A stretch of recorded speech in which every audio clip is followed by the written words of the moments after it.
Hey, everyone. Welcome to another edition of the Bolt Crew podcast. Dave Palais, Josh Palais, and Mario Heron talking Charger football as we get ready for the 2024 season. Again, we ask you to subscribe to the show and also like the show. Every single show, if you can, please give us that thumbs up. They say it helps. I don't know, but that's what they say. And so here we are. We're talking Charger football, and there's a ton of things going on. But we ended the last show, Josh, with setting up a fantasy football league for the people that followed this show. And so give me an update. What's going on? Yeah, so on the last show, Dave discussed we're going to open up a fantasy football league for the listeners of this show. I think it's a good idea to get everybody involved and kind of, talk a little bit of trash, and then we can follow each other's teams throughout the season. So Mario and I don't know what Dave thought. We thought it was just going to be a cute little fantasy football league with a few of our friends. It turned into a firestorm on social media, which we're super thankful for. Got tons of messages, people asking to join the league. And it completely shocked me. I expected us to have a league, but now we have two 12-man leagues, and there's other people that have been asking to join the league if somebody else drops out. So I just wanted to say I'm so thankful that you guys are willing to join this league and that you listen to the show, and I'm really appreciative. And like I said, it completely shocked me. So thank you guys so much. All right, we're ready to go. Mario, let's go. You all fired up?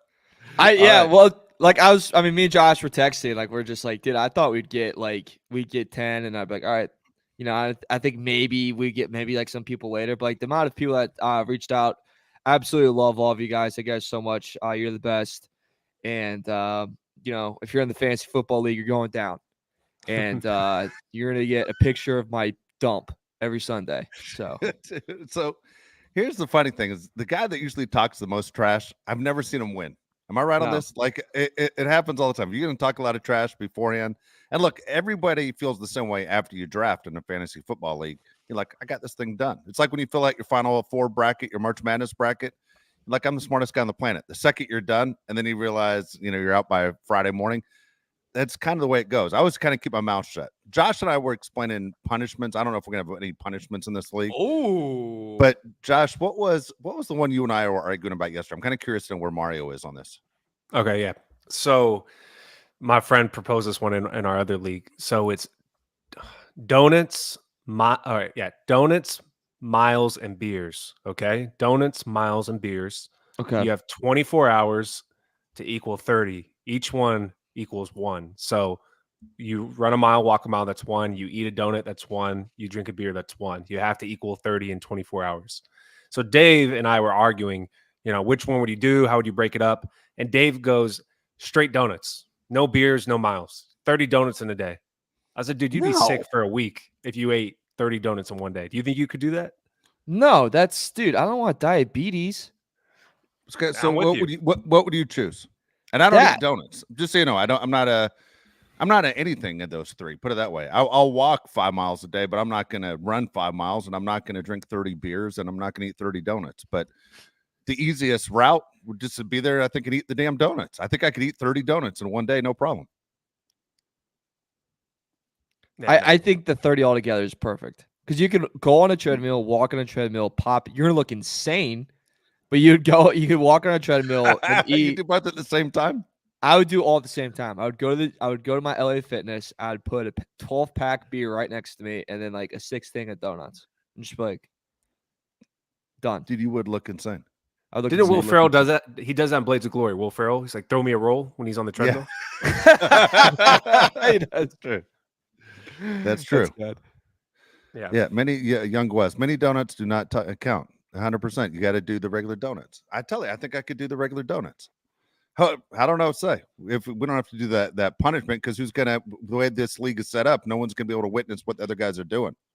Yeah, people are from all over the country, so there's no way we could make that happen. But it's just a funny thought. If you guys are doing your own fantasy football league, it's just one of those ideas. Yeah, all those are always kind of. That's a good idea. Yeah, I like that idea a lot. There you go. Yeah, there's no way I'm running 30 miles. The 1 point for a mile is ridiculous, by the way. Like a mile should be 4 or 5 points. That's insane. This guy right here was Chase says he's smashing a 30-pack in 6 hours. Dude, I've seen guys do that. That's a lot of people can do that. All right, so look, Charger football. Here we are. We're in training camp. A lot of things going on across the NFL. We'll try and keep you updated about some of the other things that are going on. I know a lot of people want to know what we think about QJ. As I said before, when this chat is up and we try and get to guys that are writing in the chat when we can. Josh and Meyer, their eyes were great. My eyes are so when it comes to this. Normally, I have to need glasses. I no joke. I saw on the side when we first started, Dave is going to murder OJ.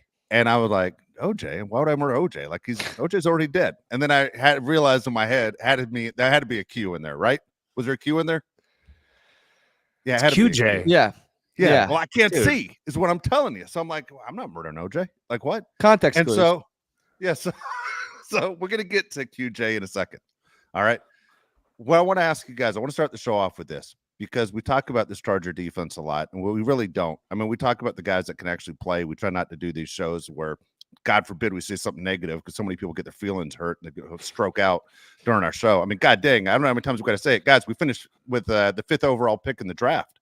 That means we didn't have a good year last year. There's no secret about that. I mean, let's call it for what it is. Let's be honest. We can't fix the problem until we point out we got a problem. We got a problem. We got a major problem on defense. So I want to ask you guys, starting on defense, there's turmoil right now with one of my favorite players in the NFL, as far as a guy that's actually a difference maker. Every time you watch the Patriots play, you see Matthew Judon does fantastic things for the Patriots. He is a difference maker. Now, he's going to be 32 years old on August 15th. So basically, he's 32 years old going into the season. Right now, he's unhappy with his contract in New England. Sat out practice yesterday, sat out practice today, and boom, was in a verbal argument for everybody to see with Gerard Mayo, that new head coach. So before I ask you the question, I'm just going to let everybody know. In 2021, he had 12.5 sacks. 2022, he had 14.5 sacks. 2023, 4 sacks in 4 games. Now, people, I'm guessing, are going to push back and go, we don't need him.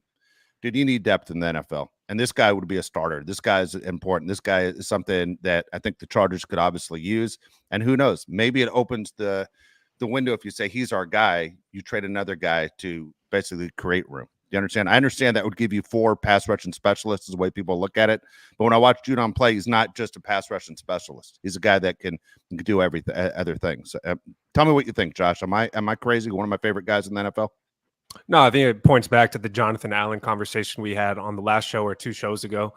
The defensive line needs help. When you look at the Chargers team, they're not perfect. No team in the NFL is, but the defensive line needs tons of help.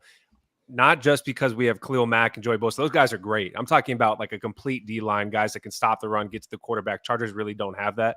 If you had Matthew Judon, it changes everything. One of the best defensive players in the NFL. When you see him get into an argument with his coach, first thing that I thought was that would never happen with Bill Belichick. And second thing is he has to get out of there. He's too good. He came from the Ravens, a team that he's used to winning with. Goes to an awful team in the Patriots. It's not what he signed up for. He's probably frustrated with that, amongst other things.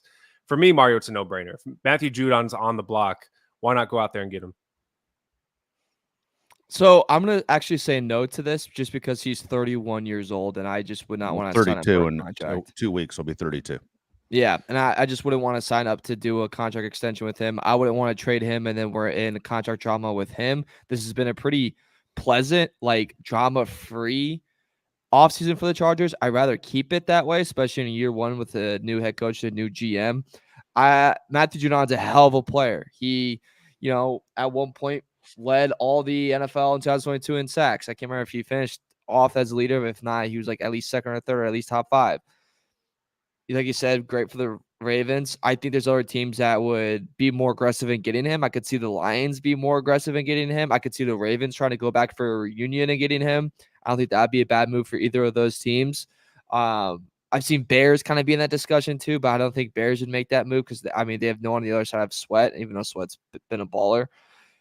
Judon, just with that age, and we're throwing him in with just Bosa and Mac, who are also aging. Like, we don't know how many great years Mac's getting there.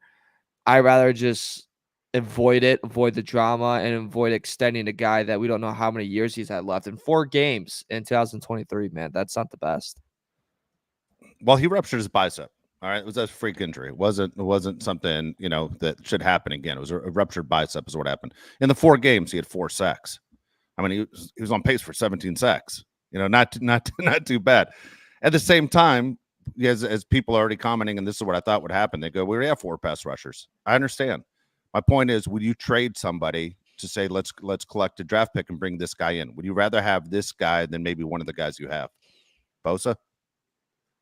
No, absolutely. I would take Matthew Judon over Joey Bosa. If we're going to talk about potential, I believe Matthew Judon has every reason to have a better 2024 than Joey Bosa off of what we've seen the last few years. And who's to say that one of these guys isn't going to go down? Are you sure that Bud Dupree, who's had tons of injuries, isn't going to go down? Thule has been healthy. He's in his second year. He's probably the most healthy one on the team. Khalil Mack's older in age. Joey Bosa gets hurt all the time. Who knows if somebody goes down? If you're able to get Matthew Judon, who Dave said was on track to have another great season last year, who made the Pro Bowl 4 straight years before then, why not grab him? I think this would be a good opportunity for the Chargers. If they don't get him, I'm not going to freak out because we do have 4 edge rushers.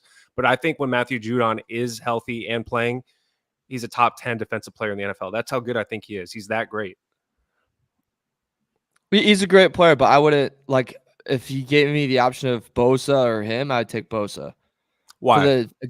Because of the situation we're in. He's on a contract for 2 more years. So you have that with Bosa. He's also 2 years younger. Okay, so I'll take that both. Okay, at the same time, you don't have to do the straight up deal. You don't need to do Bosa for Judon. You could trade Bosa for, you know what I'm saying? As someone said, I'd rather spend the money on a cornerback. We aren't going to spend the money on a cornerback right now. I'm saying you could trade for a corner. You could also trade for draft picks. There's other things you can do. My point is, here's my feeling on this. And I know people always think I attack Joey Bosa on every show just to attack him. That's not the point. Sometimes I think there's poison in the well. Do you understand? I think the old coaching regime, there was poison in the well. Basically, when you create a work environment that's so bad, sometimes you just got to clean house. And there's certain guys that, not saying that Joey's not a gym guy now, and I'm sure he is because it's only July 30th. It's hard to be upset on July 30th of the way things are going. But he has shown us that he's not an all-in guy. Jim Harbaugh's an all-in guy. He wants players that are all-in guys. I think we know Joey Bosa better than Jim Harbaugh knows Joey Bosa. Put it that way. And I think Charger fans know Joey Bosa better than Jim Harbaugh does. And I think, unfortunately, Jim's going to find out when it's too late. And we're going, damn it. We knew what he was because he shows us what he is all the time. And so when you say you have guys that are bad for the organization, I point the finger right at him. He's not one of those guys. Khalil Mack is just the opposite. He's a guy that's good for the organization. Jim Harbaugh is good for the organization. You got to change the mindset of how you go about what your organization is and what's it like from the inside of that building to that practice field to the field on Sundays and Monday nights, right? 100%. I think Joey Bosa is part of like the bad culture that the Chargers have had. Obviously, Brandon Staley has a lot to do with that, but Joey Bosa hasn't been good for this team. You can't have a leader that's not on the field, not with his teammates, eating Raisin Bran up in the press box. That's just not a leader at all. I'm curious to see what Joey Bosa does this year. I have a reason to believe Joey Bosa is going to have a great season because he tells everyone he's healthy, and you have to believe the player, right, if he tells you he's healthy. But also in the back of my head, I say, this is just fake. Joey Bosa's whole thing has been potential, right? Every time the top 100 comes out, I freak out because everybody talks about how great Joey Bosa is. I'm like, what? I don't see it. He has so much potential, but it comes to playing. He's either not playing or he takes himself out on third down, hurting the team. Drives me crazy, Mario. We're not going to get rid of Joey Bosa. I know it's a pipe dream. I'm going to throw out another name. I'm going to throw out another name, okay? That's a great player. That's a free agent. He just ranked as number 57 in the NFL, okay? Justin Simmons. I know we signed Tony Jefferson. We already have Derwin James. If Justin Simmons was a Charger, which I don't think is going to happen either, would you take that? I would be up for it because I think you need all the help in the world in the secondary. At what price does that come with that as well? If the market's pretty dead on him, then go out and get him. Like, I don't see a problem with that. Also, who are you competing with? Like, I could see the Eagles making a pretty big move to go add Justin Simmons. He also was a guy that was inside your division, so probably knows, a lot about the Denver Broncos, which would help a lot too. But real quickly on the Bosa things, I wanted to point out just one more thing before I toss it to you, Dave, on the Simmons. This is also a guy, though, that he did restructure his contract and saved the Chargers $7 million this year. He could have easily been a jerk about that and say, no, screw you, pay me out, and did what Keenan Allen did. Honestly, he could do that. And then Keenan Allen gets traded to the Bears. And then Bosa decided not to do that because he obviously believed in something with this new regime and obviously thought that there was something that he needed to achieve with the Chargers. With Judon, it would be getting him. Obviously, if you trade Bosa, get whatever back for Bosa, but you would be still.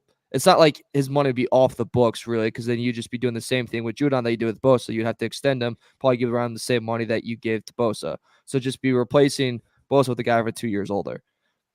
I think Bosa, I know we rip on him a lot, and he deserves an opportunity to get ripped on, but trading him for another edge rusher or to get another one, I think is just a terrible move. And like now that we're in the situation we're in, it just might as well we just go run with them. That being said, yeah, I would kiss my dog and take Justin Simmons tomorrow.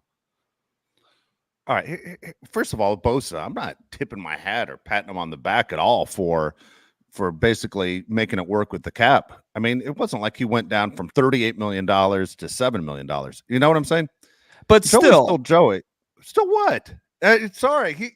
He should be giving us a lot more money back. As I said before, he shows up every Friday with a goddamn ski mask on stealing money. He's been stealing money from this organization for years. What other teams were going to give him $38 million a year? For what? He hasn't proven jack. And at the same time, man, the best ability is availability. And when he is available, he's at his brother's games in the playoffs wearing 49er gear. I'm so sick of his stuff. I swear. I'm so sick of everything he has shown us. He's a guy that looks like I don't love football. I like guys that love football. I love guys that it means something. When you listen to Matthew Judon talk, he said, dude, I hate the front office stuff. I love being on the football field. Khalil Mack loves the football game. That's what I want. As a fan, that's what we want. I'm sorry, Joey's not one of those guys that is great on the field and off the field. Joey's one of those guys when he's off the field, he makes you even angrier. Like he upsets you even more that he can't be on the sideline during a game. 3 hours, your stomach hurt. You need to go sit in your skybox with your Raisin Bran. Those are ridiculous. Spiking your helmet costing us a big penalty in a playoff game when you weren't available the entire year. And he only came back because they were a playoff team. I mean, we called that shot a long time ago. We knew exactly the way Joey's going to play it. Joey's going to play hurt the whole year or play out hurt the whole year unless they're in the postseason. And then he came out and hurt the team. I'm so burnt out on him. To me, the fit would be automatically with Joey is you send him to San Francisco for Ayuk. That's the deal. Now the 49ers have moved on from needing him at that position, but he always talks about being with his brother, being with Nick in San Francisco. You know, and you know what happened? He'd be great. Just like guys have left the Chargers before, like Fred Dean, who was okay with the Chargers. But when he goes to San Francisco, the guy's all of a sudden Reggie White. You know, we've seen this happen. Gary Plummer won Super Bowl rings with the Niners. We see a bunch of Chargers who have done it. I just think he's poison. I'm not screaming at you, Mario, man, but at the same time, I just feel like this guy is poison for the organization. Jim Harbaugh is going to see it because he's going to go, I wanted to believe in him, how it was right in front of my face. Everybody warned me. We all know what's going to happen. If we get a different Joey Bosa, man, I'll be the first one to apologize after week 17 and go, man, he pulled it off. But I don't expect anything different from this guy. That was a great rant. It's good job right by you right there. But okay, here's a question I want to pose to the people listening to the show and you guys as well. Why does everyone assume that Khalil Mack likes Joey Bosa? Because they play the same position? I don't think there's any reason to believe Khalil Mack likes Joey Bosa. He has to talk great about him because he needs Joey Bosa to perform well, or maybe he doesn't. Teammate. Last year, he's his teammate. He's a leader. Though. He's his teammate. He has to say that he likes him. But everybody's saying Khalil Mack needs Joey Bosa. Khalil Mack does not need Joey Bosa. Khalil Mack will be Khalil Mack with somebody else on the other side of the line. If you were to get somebody else or, plug in Bud Dupree or Tuli, I believe Khalil Mack will do his job. Everybody wants to say Khalil Mack and Joey Bosa are best friends. Who knows what they are? I think Khalil Mack is a professional. He's a leader. He doesn't need Joey Bosa. He says the right things to the media to make it sound like he's best friends with Joey Bosa. But the Chargers do not need Joey Bosa, okay? Joey Bosa has hurt this team more than he's helped this team by a long shot the last few seasons. So for everyone to kiss Joey Bosa's ass and say, 2024, he's up for Defensive Player of the Year, take it with a grain of salt, okay? If he's going to do what he's done in the past, relax on your expectations. So I wouldn't go as high as saying that, he's going to get Defensive Player of the Year. I think that's all right. Then, let's, take a drug test really quick. But what I do believe is that I think this is probably the year that the Chargers do need him the most. That's a part, I would say I disagree with. I think they need him the most because the talent around this team is just really not there. It is not there. If you take away Bosa from this team, there is a drop-off. There's going to be one. Then Tuli's going to have to play more of that D-line that's already not a very deep group, gets a little bit thinner. So you're going to need him for that. And then that means you're going to probably have to rely on a secondary that's also not the strongest. That's going to put a lot more pressure on Derwin James and on Asante Samuel. That's very inconsistent. That's a lot. And then behind that D-line, you have young linebackers. Talented, but young. We expect Junior Colson to come in to get the start. So that's relying a lot on a rookie linebacker. It's been said in the chat, and I do agree with this. I think next year is the year of what do we do with him in the future. But I think this year, this is a year that we actually do need him the most because it's just the team is just not built strongly enough to lose him or lose anyone on that D line and move forward. Like if there's a one crack in that road, man, that thing's falling the hell apart. Yeah, I mean, you look at the defense. I mean, what's our biggest concern? It's the cornerback situation, right? I mean, we're looking at what quarterbacks are coming against this Charger team and saying which one's going to carve up our secondary. We probably feel safest at obviously the pass rushing and the safety position. But holy cow, man, the cornerbacks are one of those where if you're a quarterback, you're like, I can't wait to play the Chargers, right? Our corners stink. And so for the Chargers, and we know there's some free agents that are still out there, and you go, what are they going to do to possibly fix it? Are they done making moves? I mean, what do you guys think? Are they done making moves before the start of the season? Do you see the cornerbacks that are in there now being the guys that you'll see in week 1, or do you see them looking at other rosters when cuts start being made and saying well, they're going to start grabbing guys because they're going to have to? I think what their Chargers are doing is allowing these guys to play it out during training camp to see what they have. And if these guys get cooked, like you've been seeing in the clips, I mean, obviously you're going to see clips of receivers, right? So you're going to see the corners get cooked. But if they get cooked throughout training camp, I think the Chargers would make a move for a guy that gets cut from another team or a guy like Stephon Gilmore, like we talked about. For what the Chargers have right now, like you said, I don't feel confident at all in the cornerbacks. Asante Samuel's really a 2, playing as the number 1 corner. Christian Fulton's a backup. So I don't have much faith in any of the cornerbacks right now that they can be locked down. So, hopefully they grab somebody else. And like the corner market is not like a dead market, right? Like we've mentioned Gilmore a handful of times on this show. Like Xavier Howard, I wouldn't be against getting. Like, why not? Patrick Peterson's older, but like for a rental, why not? Eli Apple would be funny. Like, let's be honest, like sometimes not the best, but like he'll bring that chip on our shoulder that we kind of need. So the market's not dead for it, and we certainly need it. I don't think the Chargers are done adding. I do agree with that. I think there's going to be one more like slight addition. I don't think it's going to be like a big trade that's going to like break the NFL and everyone's going to be like oozing from their pants from. But like, I think it's going to be a small move that ends up being pretty important. So talking about the wide receiver position, obviously, as Josh said, you look at, if you follow the Chargers on social media and you're getting different clips, you got to be very excited about Ladd McConkey, right? He looks great. Yeah. Now, is Ladd McConkey that good, or is our corners, our secondary that bad? At the same time, does Justin Herbert and him, are they on the same page? From everything you're hearing and everything you're reading, Justin Herbert's favorite target by far has been Ladd McConkey. And as someone who's excited about something brand new, just say, okay, this is Jim Harbaugh's time. This is a new GM. This is the draft. You want to see guys be able to step in and make the transition from the college game to the pro game and not miss a beat. And right now, Ladd McConkey is giving you everything as a fan that you could possibly hope for. He looks like he's ready to go. And we've talked on this show a bunch of times about, would you take him even in fantasy football? Well, I think other people who follow football too will realize Ladd McConkey has become Justin Herbert's favorite target. At the same time, I'm going to ask you guys the same question at the same time. When you look at Ladd McConkey and you go, okay, my excitement factor is a 10. Where's my disappointing factor when it comes to QJ? So your question is, does the excitement of Ladd McConkey outweigh the potential disappointment of Quentin Johnston? It's about even for me. Okay. Ladd McConkey looks fantastic. The big question with him is going to be health. If he has 100 receptions, you're going to pray to God that he can make it through a season being the size he is. Quentin Johnston, we've seen the clips, and I know it's training camp, but oh my God, you have to be concerned. I mean, this guy does not catch a ball clean ever, it seems like. The pass Justin Herbert lays in, who was the corner? Was it Christian Fulton, Mario, where he burned him for the touchdown? Yeah, where I think so. Justin Herbert dropped it in the basket, perfect throw. Quentin Johnston drops it, then he falls to his butt, grabs his face mask, and he just looks like he wants to cry. You have to feel bad for the guy. You see him at the jugs machine putting in the work. You heard him offseason. He's going to the facility trying to learn the playbook. He just does not have the hands, man. I mean, he just doesn't. You either do or you don't, and he doesn't have natural catching ability. It sucks to see that we wasted a first-round pick on him if he doesn't produce this season. I said a couple shows ago, maybe you should just trade him after the season if he doesn't have a good second year, let him get a fresh start. But when you see a guy look that defeated, like he just wants to cry, you got to feel bad for him.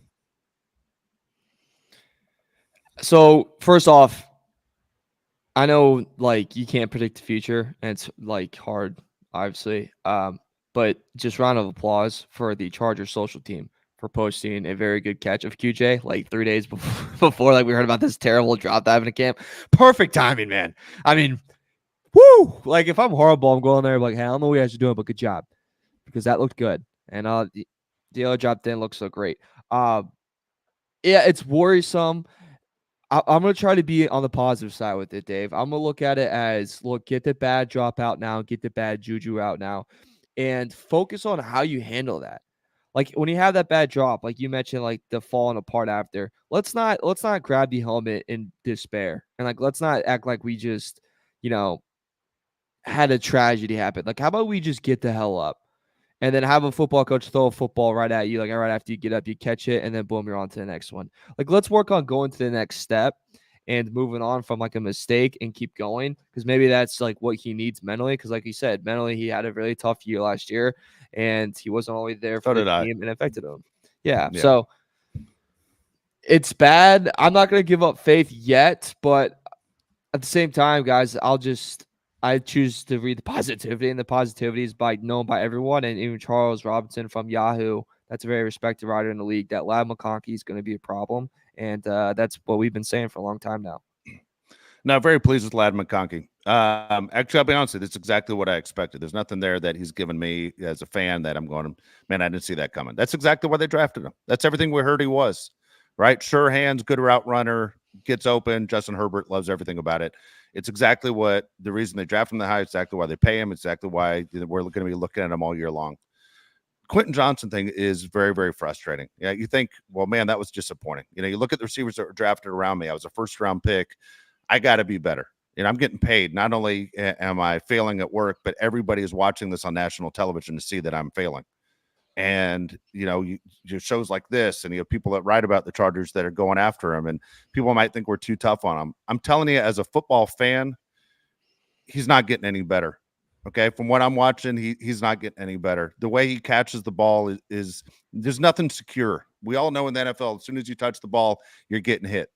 Nothing is clean. These catches aren't clean. The ball is moving once it hits his hands. It's very frustrating. That means the ball is going to come loose. If not going to hit the ground, it's going to go up in the air and it's going to be returned. But man, it's simple enough, right? You teach a kid how to catch a ball. Hey, above your waist, we're going thumbs together. Below your waist, we're going pinkies together, right? You're catching with your hands.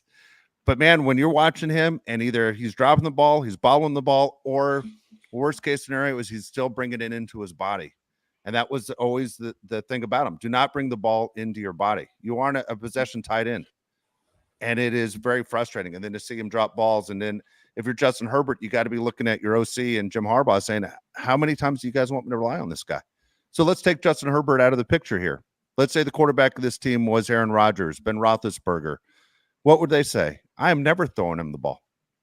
That's what they would say. This is a game. We don't have time to waste. You guys fix it. You guys are the coaches. You fix it. But until I see it, I will not be throwing him the ball on Sunday. He's not what I'm looking for. It's hard to do well when your quarterback has lost faith in you. If I'm calling plays for the Chargers this season, I'm putting Quentin Johnston in a position to catch with his body because that's what he does. Me too. You've been seeing in these clips when he runs downfield or he has a ball where he has to, go over the shoulder. It's just a miss. Like most of the time, he's just not catching those passes. If you put him on a curl route or even maybe a slant where he can get his body behind the ball, you have more faith that he'll catch it. The disappointing thing is he's 6'4", right? You'd expect your 6'4" receiver to go down the field and bring in those catches. That is exactly why you might see DJ Chark getting a lot of playing time because he will be the deep threat. You're going to have Lad McConkey on the shorter routes and maybe Josh Palmer running a little bit of everything. But like I said, Quentin Johnston, you want to see him improve. You're happy that he's putting in the work, but you don't want to see him catch with his body. That's just not an NFL receiver, a guy that catches with his body. He has to catch with his hands. He was drafted too high, obviously, and he needs confidence. Justin Herbert throwing him the ball and him dropping it, you think would give him confidence, but I think it's actually taking away his confidence every time he drops a pass. If the quarterback doesn't believe in you, he's probably not a dumb guy. I mean, he might be, I don't know, but he knows in the back of his head, I can't drop passes, right? I especially cannot drop passes from Justin Herbert because I'm just not going to get him thrown my way in the games. Exactly. I find it really interesting that you said like with involving him in like a game, going like we're gonna find the routes and find the angles where like you don't have to extend. Where like the catch to make is not outside your body. It's not, to your left or to your right. Like throw it to where the defender's not. It's what are like the simplest ways to make sure these balls are the easiest for you to catch and easiest for you to go? I'm interested, guys, like, does this change from him being a part of this offense from a deep threat to like a screen pass guy? Yes. Like, does it, I think that's He's the a direction total we're heading screen in. pass guy. Yeah. Totally. Yeah. But Exactly then, right. yeah. And then, but that puts more, like you said, that puts a lot of stuff more on Shark. It's like, all right, then he's got to get the hell downfield. Or Palmer maybe turns into that. Like, you got to get the hell downfield. Because if we don't have a deep threat with that arm of Herbert, I mean, Dave, that could hurt us too. Yeah, I hate to say it, Josh is right. That's exactly where you're gonna have to use him. You're gonna have to use in short yardage situations. I mean, you got to kind of got to hold his hand into the system of an NFL game, right? I mean, we've seen him drop balls when they needed him most, and at the same time, he doesn't have sure hands. So people are writing in the message board, everybody drops balls. Look, at the NFL level, it's a little bit different, right? I'm sorry. You drop balls in high school and college, and yeah, there are guys who drop balls. The elite receivers don't drop balls. They don't. I'm sorry, Larry Fitzgerald, Marvin Harrison, guys who are also been first-round picks. That's why you draft those guys that high, is not to drop the football. And Quentin Johnston, unfortunately, has shown us nothing that he's any better than he was a year ago. I don't know. Am I wrong on this? I'm sorry. I know people get super upset, man. Look, we told you before, nobody wants to see him do better than us. But when you look around and you're saying he was drafted ahead of Zay Flowers and Jordan Addison and Puka Nacua, it's very frustrating that the organization that was here before Jim Harbaugh, that these guys swung and miss. That's just kind of where it's at. Yeah. I mean, you said it. It's the NFL. Everybody drops passes, but not really. I mean, if it's a ball you can get your hands on the NFL, you better catch it. And that's just the expectation. College too. If the ball's in your hands, you got to catch it. So, yep. Also, the corner. Sorry, real quick. The people that are saying, or I think it's one mighty, the cornerback room's new. Dude, just because something new doesn't mean it's great. Like, I could get a crappy new car. It's still a crappy car. You know what I mean? Just because everybody in the room is new doesn't mean it's good. I hope these rookies, Cam Hart and Tarheeb Still, are good, but you don't know. None of us know. So just because something's new doesn't mean it's good. So I want to say that. All right, some of the things going on, Mario. Chargers full pad practice, ready to go. Joe Alt versus Joey Bosa, 1-on-1. Were you excited to see what it was like to see a veteran go against your first-round pick? Both of them first-round picks. So I loved that. I love that right away. One, I think it's a great, like, good little pop and a little, like, welcome to the league for Joe Alt. Like, get that out of the way. Like, I'd rather have that than, it's week 1 and it's Max Crosby that's just calling you every name of the book, and he puts his hand down and you see every tattoo that's ever been drawn. You're like, all right, this is a little scary. But no, you get that in the full action against Bosa, and I think he even went against Mac too, obviously with one-on-ones. But Bosa bulldozes him in the first rep. Second rep, Joe holds pretty strong. Doesn't let Bosa get on the inside. There's no sack. Also, love that Harbaugh was a QB in this situation. I'm just like, that's just so funny to me. Like, Harbaugh is probably like loving that, like calling out coverages that weren't there.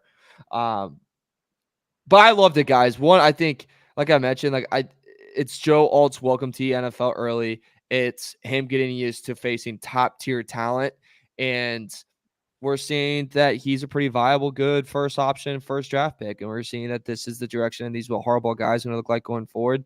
I'm a huge fan of it, Josh. I'm a huge fan. Yeah, me too. You hear that Joe Alt has been great. Everything he has advertised. It makes you extremely happy. If he's doing as great as they say and Ladd McConkey's doing as great as they say, then there's been a great draft so far, right? You need Junior Colson to step up and the rest of the guys. But you heard that this has been a good draft so far. The one thing that I don't like, Mario, is that they're moving him from left tackle to right tackle and alternating him. I would like for him to stay in one spot, which would be right tackle. Like, I don't even know why he would be taking reps at left. We have Rashawn Slater, unless Rashawn Slater is hurt right now. I mean, obviously he got hurt, but it seems like he's going to be all right. Maybe they're just doing it for an insurance policy, but I want to see Joe Alt stay at right tackle as much as possible. If they can block for Justin Herbert, Josh Jacobs said it on the podcast with Chris Long. He's one of the best quarterbacks in the NFL for a reason. With no blocking, he's very good. With blocking, he could be an MVP. That's awesome. Well, it's great to hear, right? I mean, that's what we all believe as fans. It kind of feels like he's our secret to the rest of the NFL, right? There are certain teams in the NFL that don't get a lot of publicity when you turn on the national shows. The Chargers are one of those, but we all think that we have a gem in Justin Herbert, give Justin Herbert time to throw the ball, make his decisions, and let's see how good he can be. When it all comes together, giving Justin Herbert the perfect mix of a running game, a line, and receivers, and a tight end that can catch, we think he's as good as anybody. I think most Charger fans feel that way, that he could be the greatest Charger quarterback of all time if you give him the right tools. And unfortunately, he hasn't had all the right tools at the same time. And coaching staff counts too. Coaching staff obviously, is a big point in this whole deal. But he kind of feels like it's our secret that what we have in Justin Herbert, we just have to prove to the rest of the world, and so does he, that he's as good as we all think he is. I've also found this, and I wanted to mention it for you, Dave, because I know this is special to you. I know this is going to mean a lot to you. People are high on Bo Nix. I don't know if it's training camp, but training camp bull crap they got to sort through. That's, there's more diarrhea in that than my toilet right now because I forgot to flush. But people are pretty high on Bo Nix right now, and ESPN was clamoring about it. You have all these Broncos coaches gassing him up. Still got to beat out good old Zach Wilson, but how about it, huh? I tell you what, the Bo Nix thing does not surprise me. I said it on this show before the draft. Bo Nix has a lot of football under him, right? I mean, is he one of those guys whose dad was a coach and then he goes to Auburn and plays there for 10 years, then he goes to Oregon and plays there for 10 years? I mean, he has a lot of years under his belt where he's probably seen most defenses and he knows how to run most offenses. The Bo Nix thing doesn't surprise me. We always talk about when guys come to the NFL or the game starts to slow down, when you start to figure it out. Bo Nix has played so much football that this game must be not that big of a deal as far as jumping from college to the pros, because he has seen so much of it. I mean, it feels like Bo Nix has been around forever already, and he hasn't played one NFL game. I mean, you like Bo Nix more than I do. Obviously, I hope he sucks. He's with the Broncos. I hate the Broncos. That being said, I hope he sucks. Yeah. Certain position groups, you think they're going to be great. This quarterback group, I'm very unsure of. These JJ McCarthy clips don't look very good. No. Bo Nix, good luck, man. I mean, who's he throwing the ball to? Cortland Sutton? That's it. I mean, that's all he has, right? So good luck to him. Not really. But Bo Nix, 25, 24 years old. He has to be one of the oldest rookie quarterbacks, if not the oldest rookie quarterback in the whole class. I just don't think he has much weapons to work with that team. That team's just not very good. Also, I think there going to be a guy that's more prepared for camp because, like you said, he's played for so long in college. I feel like you don't have to worry about him partying too much because I feel like if you're in college that long, you don't even care about partying anymore. He's got to be locked into everything by now. He's 35 entering the league, so he already has to take care of his body because Father Time's coming. So there's a maturity level that he already has that probably is pretty beneficial to camp that not other rookies would have to deal with or you'd have to worry about with other guys. Yeah, no, it's funny when we talk about the quarterbacks. I'm looking at the messages right here. They're saying, guys, what do you think about the Tua and Love contracts? The quarterback contracts are kind of crazy, right? I mean, they're crazy compared to the rest of the payroll. Not crazy when you look at athletes. I mean, compared to some of these NBA contracts, but as far as what they do, we spoke about it on the last show that there are 32 NFL teams, yet there may be 12 guys in the world that are actually really good at that position. I mean, there can be 32 quarterbacks. Not all 32 are really top-notch NFL quarterbacks. It's a tough position. And so when those guys are making that money, that's just what the market bears. I mean, so you have our guy, Justin Herbert, who doesn't win a playoff game. He's making, $50 million. It's kind of what it is.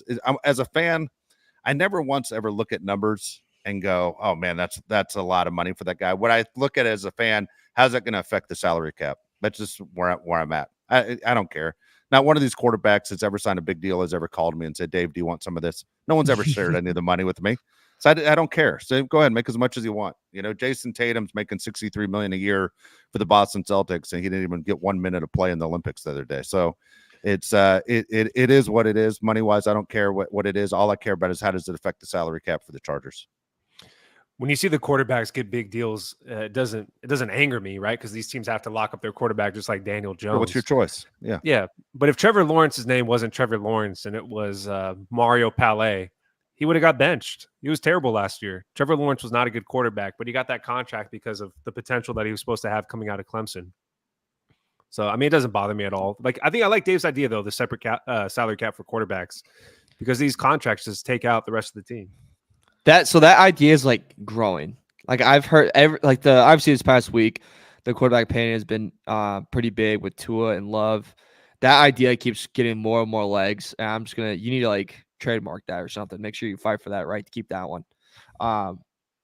The thing that pisses me off every single time with it, and just a quick PSA when people are like, do they deserve that money? And it's like, the way I see it is, don't look at it as do they deserve it. Just look at it like that's the market. Like that's the price you have to pay when you get a franchise quarterback. Franchise quarterbacks don't come often. And if you nail it, you nail it. And you got to lock them up. Even if you're not like 100% sure, just do it, because the price also will always go up. Like you look at the Cowboys right now, the price to sign Dak just got insanely higher because of Love and Tua, right? So like, if you have a great franchise guy, as soon as that contract's up, go. Get it done. Texans, just get it done. Just figure it out. Get it done. He's obviously the next guy. Dak is too, but Jerry Jones loves to play with it all. Just get the job done. Make sure you have him under a good deal. Make sure they're happy, and then go from there. Because if you don't have a quarterback, you have nothing. You have absolutely nothing, and you're just pissing it in the wind. So most of these quarterbacks are signing. I mean, you're looking at 4-year deals, right? They're like 4 years, $205 million, $206 million, whatever it is. And when you look at a guy like Dak Prescott, who is sitting there and saying, I'm going to be okay. And he made a comment publicly saying, look, I'm not sure I finished my career as a Cowboy, and I'm fine with that. A lot of rumors are that the Raiders will plan on getting either Dak Prescott or Kirk Cousins next year. That one way or another, they're getting one of those guys. Kirk Cousins, when he was with Washington, he bet on himself. I'm not signing a deal. He could get hurt, could have, never got a dime. But instead he says, no, I'm going to bet on myself. And he ended up with a great contract. Yet Kirk Cousins has never been to a Super Bowl. Used to, the joke is always going to win a big time game. That was always, basically what happens to Kirk Cousins. So when you're looking at it, as you said, Mario, down the line, these numbers keep going up. Yeah, but how does it affect the cap? What does it mean as far as holding you back from getting other positions, whether it's a wide receiver, a cornerback, tight end, whatever else you're going to need? And again, the Chargers next year are in a great situation. So as tight as it was this year, the Chargers will be in a great situation next year, and hopefully for the next few years to come, as we talk about that window of opportunity for the Chargers to make a run at that Super Bowl. Absolutely. Do you want to get to the starred comments, Mario? Go from top to bottom. Yeah, I'll go top. Joey's slander will never hear the end of it. Oh, never end, will it? Okay. Awesome, Dave. Rant. Well, you just said bottom from the top. No. One end. No. Yeah, he's not upset with you. Just I'm sorry. It's not going to until he proves us wrong. I want him to prove us wrong. Yeah, it's best part of the show. Best part of the show. Dave Rant's always good stuff. And Dave hit puberty today, so we're all proud of Dave. There you go. There you go. Young West. People giving QJ props for doing the jugs machine after practice pisses me off! ! He should have been doing that since last year. What do you think? Yeah, agree. I told him, put one in every room in his house. Every time he walks around the corner, puts his toothbrush down, boom, football shot at him. I mean, this guy can't catch enough footballs, because right now he just doesn't look like he's improved at all. It's hard to believe. They say he's put as much time in as he has, and he still looks like this. I don't even think he needs the jugs machine. I think he needs somebody to throw him the ball over the shoulder. Can you get a machine that does that? You just tilt the thing back? That's true. Right? I think the jugs machine, fine, whatever. But do the machine where over the shoulder. Have somebody throw you those balls. Work on those. And just do it constantly. Do it in your sleep. Do it when you wake up. We already hit this one. I don't know how this guy says his name. Jux.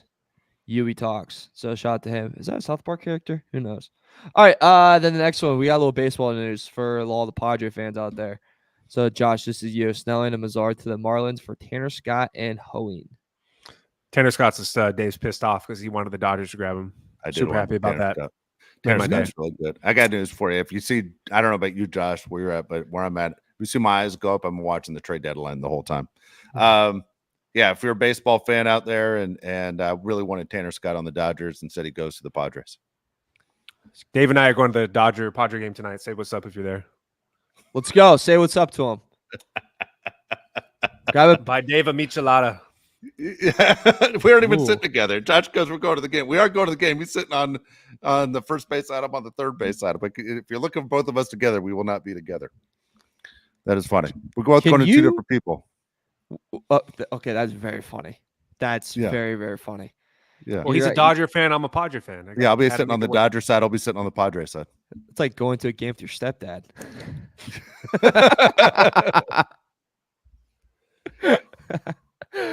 All right, wait. So for people that don't understand baseball, put this in NFL terms. Yeah. Oh, what did the Pods just get? Yeah. Is that what you're asking? Yeah. Connecting it back. Yeah. That's a good way to put it. Because the Padres don't need if you went to the Dodgers, he would have been a closer, would have been the closer, but the Padres already have an all-star closer, so he's going to be like the 8th inning guy. So basically, here's the deal, Mario. You shorten the game as in baseball terms for anyone who's obviously a baseball fan. And I know people who listen that you guys are baseball, basketball, football fans, and we have more news to that coming in the future too. But you shorten the game. So if a starting pitcher goes 5 innings, now you just shorten the game basically to a 7-inning game because you have 2 guys that can shut the door on you in the 8th inning and 9th inning. Do you understand? Okay. What I'm saying? Sense. Okay. Yeah. So you got 5 out of your starter. Once you get to the 8th and 9th, you have Tanner Scott, who's almost impossible to hit, and you got Suarez, who's impossible to hit. So the Padres made a major move, and basically, if they have a lead after the first 5 innings, it's going to be tough to beat them. Beautiful. Go Padres. No, not. I'm gonna buy stock in the Padres. Go ahead. Cubs stock. Lose organization since '69. Go ahead. Okay. All right. There you go. I'll take that. You got any more you're going to get to? We got nothing else started now. Okay. Dave always leaves hockey out. Do you have anything for hockey, Dave? No, I'm a Kings fan. Kings haven't been good in a while. So, no. I have no hockey. No hockey for you. Okay. Sorry about that. If people want some UFC action, let someone know. Almost hit a 5K parlay the other day if Edwards didn't freaking blow it. Wow. Wow. There you go. All right. We'll be back in 2 days. All right. We'll be back for Thursday's show again. Talking Charger football, get some news and notes for you. And let's hope QJ turns it on in the next couple practices, right? We have something good to talk about when it comes to him. Otherwise, we're going to go through and figure out what the Chargers can do to fix the situation at cornerback. Look at some of the options that they have out there as well, and compare them with some of the teams that are inside the division. You want to know what teams inside your division are doing? We're kind of quiet on both the Raiders and the Chiefs. I think with the Chiefs, guys, that most people just assume Chiefs are a playoff team if they don't have the division locked up, all that stuff. We aren't where the Chiefs are right now, so I think we're looking at the competition for us. Can we take care of business and get those wins against the Broncos and Raiders? Also, other teams on the schedule that the Chargers are going to face and how that affects them as well moving forward. But we have a lot more Charger football for you. Appreciate you joining us today. I know it's not easy all the time in the middle of the day, but that live audience is awesome to have. And then please subscribe. Please like to the show. If you didn't get to the show live today, make sure on YouTube you leave your comments. We'll respond to those as well. And as Josh told you at the beginning, Fantasy Football League, we're looking forward to it. Thank you so much for jumping in, wanting to be part of this. So we're happy about that as well. We'll see you guys in 48 hours. Again, for Mario, for Josh, for Dave. Let's go. Let's keep going talking Charger football. Yeah, let's go.